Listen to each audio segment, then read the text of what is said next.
Ang mabuting balita ng Panginoon, ayon sa Aklat ng Karunungan,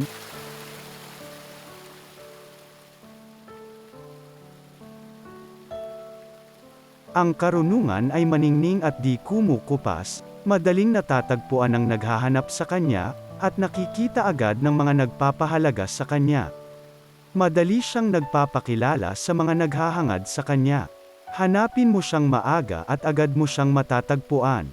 Makikita mo siyang nag-aabang sa iyong tarangkahan. Isipin mo lamang siya'y magkakaroon ka ng ganap na pagkaunawa, hanapin mo siya't matatahimik ang iyong kalooban. Pagkat hinahanap niya ang mga karapat-dapat sa kanya. At makikita kanya saan ka man naroon. Siya'y maamo at sasamahan kanya sa bawat iniisip mo. Ang mabuting balita ng Panginoon.